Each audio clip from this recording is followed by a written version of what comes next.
The return of my Coin Lady channel brings me much joy. It is our expectation that XRP is about to reach a new all-time high. Since its performance throughout November makes it abundantly clear that XRP will not be sitting on the sidelines for this bull run, it is finally time to enter price discovery and melt faces, after what feels like an eternity. What happens when you attain your goals, whether they be a better life or more wealth, is an open subject. After you've made a profit, what's the next step? And I'm not even going to get into the specifics of your plans for spending, investing, or otherwise handling that money. What I mean is that you should be mindful of the potential tax consequences. Alright, we should be discussing this kind of thing now. To be honest, I don't often bring this up on my channel since, well, we're usually just doing our crypto stuff. Right now, the market is down. You need to understand this stuff and the financial ramifications for yourself because we are in accumulation mode, but we are also in that unique moment when it is a bull run. Now, I came across this thread from attorney Jeremy Hogan a few days ago and thought, wow, this is really cool. Thus, I will impart to you a portion of his knowledge regarding this matter. This is especially relevant for Americans, but I'll make an exception. I understand that some parts of the world don't have taxes at all, but even if you're not physically located in the US, being in a region where taxes are due might make you ask your accountant unanticipated questions about your finances.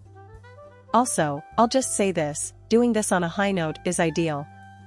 Like, I know some people they're interested in, and they have this urge, or maybe they're just talking about it on these webinars and social media, but they've decided they're not going to pay the taxes that are legally due.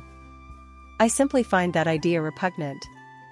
Do what it takes to have tax policy changed if you're not a fan. If you're serious about making a difference, launch a political movement. Use what little knowledge you have to influence the people in charge of government. Okay, then, do it that way. Nonetheless, you must not disobey a law merely because you dislike it. Do not do that. Something bad is going to happen as a result of that. I hope you all take note of this. Whatever, I'll give you attorney Jeremy Hogan's take on it. Is your cryptocurrency portfolio profitable? Great. Prepare for the tax season now.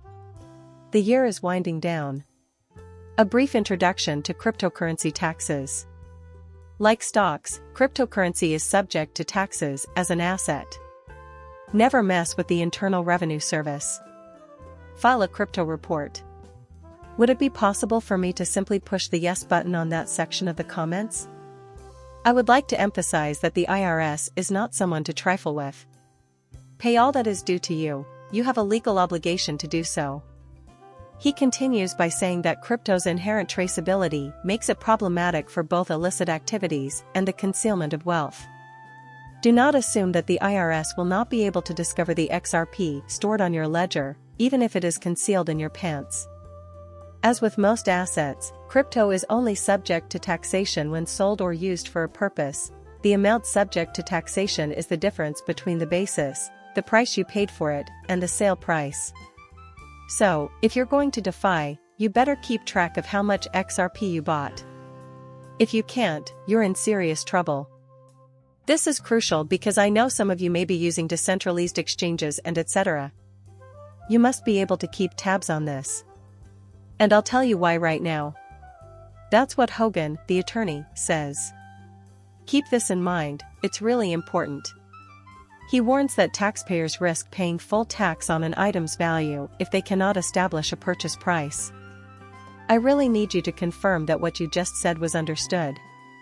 Confess to me that you pay attention to the most important element. And then he goes on to add that you can purchase programs that will help with this. At year's end, centralized exchanges that comply with US regulations will give you paperwork that essentially shows your cost base and sales. Alright? And I will now pause. Anyone who has been involved with cryptocurrency for longer than a year is likely already aware of this. They take care of everything for you if you're in the US. There are more ramifications if you're not on that path and instead engaging in rebellious or decentralized activities. But you better believe you won't escape this unscathed. Do not do this, as it will only work to your detriment. Next, picture yourself in a situation where, imagine if you could have gotten away with it a long time ago. But what if, while investing, everything falls apart? What if you make poor investment decisions? The Internal Revenue Service, IRS, could show up, and you wouldn't be able to afford to pay them. Dude, you don't want it.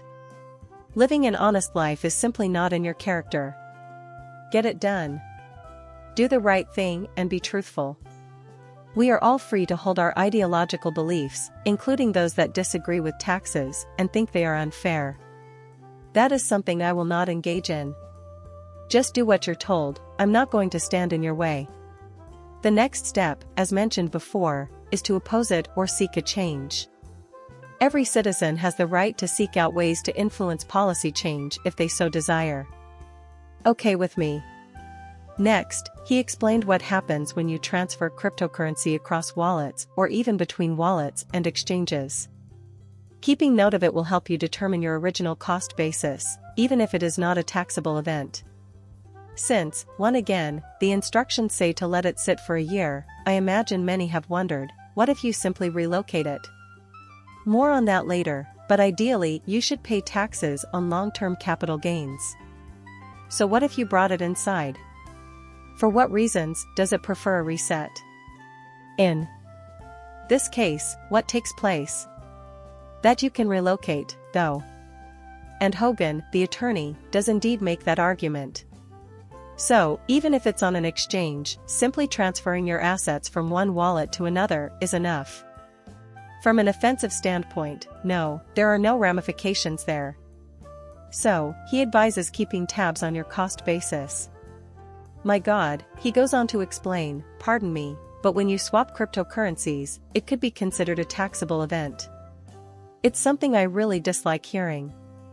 Yeah, that's right, and it's terrible. The Internal Revenue Service will view this as if you had sold one cryptocurrency and immediately purchased another.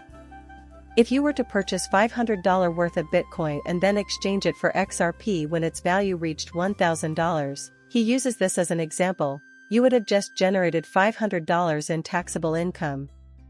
Even I find no logic in it, yet that is the way it is. Every single one of your cryptocurrency transactions is a taxable event, which is just one more reason why using it as money in the US right now isn't a good idea. Hopefully, that will change now. It may not be true in every single place on Earth, but it's foolish nevertheless, so we'll have to wait and see. Things are about to change, though, because on January 20th, the United States will welcome the first crypto-friendly administration in history, Trump. It will only take a little while. Even if nothing happens, I still think we'll be pleased. In addition, he asks, how much is crypto taxed? Similar to stocks, short-term capital gains are due if the taxable event occurs within 1 year of purchase. I hate this. Considered as regular income, essentially. Your cryptocurrency gains will be subject to a 32% tax rate if your tax bracket is 32%. A rate of 24% applies to incomes between $47,000 and $100,000 per annum, and so on. However, there is always a greater opportunity for short-term capital gains. So, to reap the benefits of long-term capital gains, it's recommended that you keep onto your cryptocurrency for at least a year. As always, I appreciate you taking the time to view my video. When you're done, hit that subscribe button and let me know what you think.